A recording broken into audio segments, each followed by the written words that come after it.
Assalamualaikum warahmatullahi wabarakatuh. Saya Revaldi Yusti. Di sini saya akan menjelaskan tentang jurnal yang berjudul Efek Sinergis Erosi Kavitasi dan Korosi untuk perunggu aluminium nikel dengan film oksida dalam larutan natrium klorida 3,5%.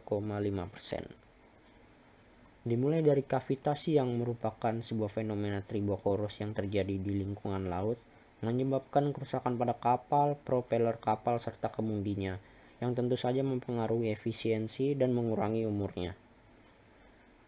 Lalu dilanjutkan dengan material yang biasa digunakan sebagai propeller kapal, yaitu cast nickel aluminium bronze atau NaB, yang memiliki keunggulan yaitu kemampuan untuk mempertahankan permukaan yang halus dalam jangka waktu yang lama, ketahanan takik yang tinggi, dan ketahanan terhadap kegagalan akibat benturan saat berlekuk.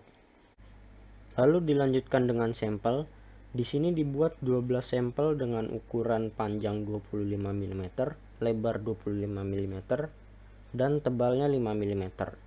Kedua belas sampel tersebut kemudian dibagi menjadi dua. 6 sampel pertama dipoles dengan abrasif vapor yang basah berbahan silikon karbid dengan grade 120, 800, 1200, dan 4000. Lalu disimpan dalam 6 kantong plastik yang bersih dan tidak terkontaminasi untuk pembentukan lapisan film oksida dari udara. Lalu 6 sampel sisanya dipoles dengan grit paper dengan bahan silikon karbid dengan grit 120, 800, 1200, dan 4000. Lalu kemudian ke-6 sampel tersebut direndam dengan dalam larutan natrium klorida 3,5% selama 3 bulan untuk pembentukan lapisan film oksida dari air.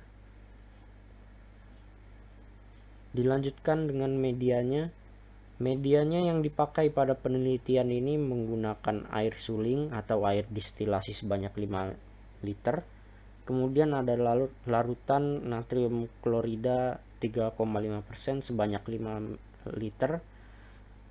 Dan suhu serta pH air yang selalu dipantau agar tetap konstan pada suhu 17 derajat Celcius dan pH 7,5 sampai 8,5. Kemudian untuk prosedur eksperimennya, pengujian sinergi antara kavitasi dan erosi akan dilakukan menggunakan indirect ultrasonic cavitation rig seperti skema di samping, yang mana sampel akan direndam selama 1 jam di masing-masing media dan berjarak 2 mm dari permukaan sonotrode. Sonotrode-nya akan dioperasikan pada frekuensi 19,5 kHz dan amplitudo peak to peak 80 mikrometer.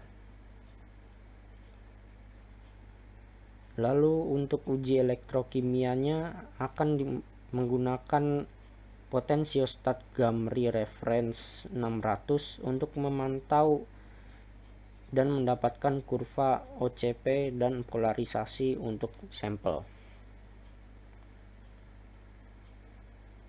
Lalu di sini ada perbandingan elektrokimianya. Bisa dilihat dari grafik tersebut dapat disimpulkan bahwa film oksida yang terbentuk di dalam air memiliki pasivasi yang lebih tinggi baik untuk korosi murni maupun erosi kavitasi.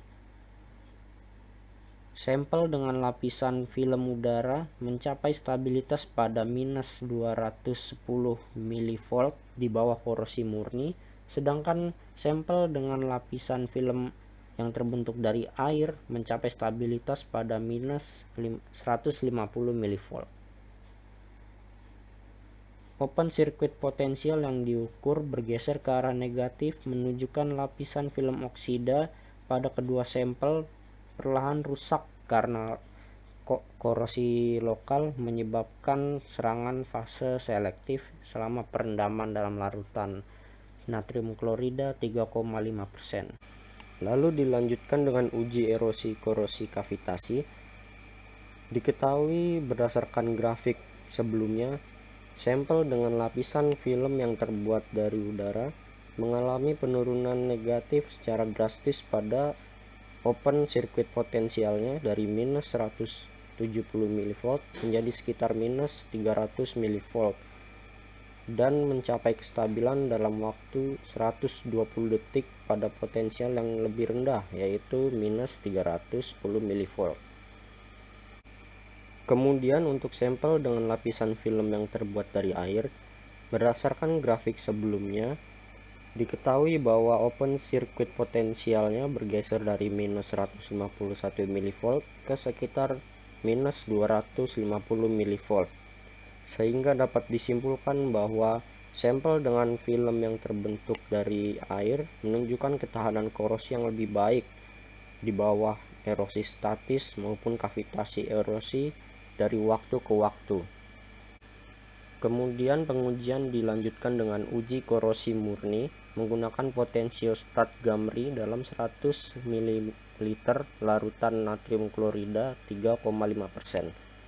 Berdasarkan grafik tersebut, didapatkan kerapatan arus korosi sampel yang dilapisi film yang terbentuk dari air lebih rendah, yaitu 1,6 mikroampere dibandingkan kerapatan arus korosi sampel yang dilapisi dengan film yang terbentuk dari udara, yaitu 16 mikroampere. Dengan nilai kerapatan arus yang telah diketahui pada grafik sebelumnya, maka kehilangan berat dapat dihitung. Dan berdasarkan perhitungan, maka didapatkan nilai kehilangan berat untuk kedua sampel adalah sebagai berikut, yaitu sampel dengan film yang terbentuk dari udara mengalami kehilangan berat sekitar 0,2 mg, sedangkan sampel dengan lapisan film yang terbentuk dari air mengalami kehilangan berat sekitar 0,02 mg. Kemudian dilanjutkan dengan pengukuran sinergi menggunakan rumus tingkat keausan sinergis sama dengan tingkat keausan total dikurangi laju keausan erosif ditambah tingkat keausan korosif. Didapati bahwa sinergi pada sampel dengan film yang terbentuk dari air bernilai 70%, yaitu 2,2 kali lebih tinggi daripada sinergi dengan film yang terbentuk dari udara, yaitu 19%. Penelitian yang telah dilakukan mencapai kesimpulan bahwa sinergi pada sampel dengan film yang terbentuk dalam air mencapai 70%, sedangkan sampel dengan film yang terbentuk dalam udara mencapai 19%. Tebal film oksida berukuran 1 sampai 1,2 mikrometer yang sebagian besar terdiri dari aluminium oksida dan tembaga oksida pada sampel yang telah dilakukan perendaman selama 3 bulan dalam larutan natrium klorida 3,5%. Sampel dengan film yang terbentuk di dalam air mengalami kehilangan massa yang lebih tinggi. Kemudian serangan fase selektif dan korosi pada sampel yang direndam dalam larutan natrium klorida 3,5% lebih menonjol karena adanya klorida dengan kedalaman korosi yang mencapai 20 sampai 50 mikrometer di bawah permukaan yang terbuka. Sekian dari saya, kurang lebihnya mohon maaf. Assalamualaikum warahmatullahi wabarakatuh.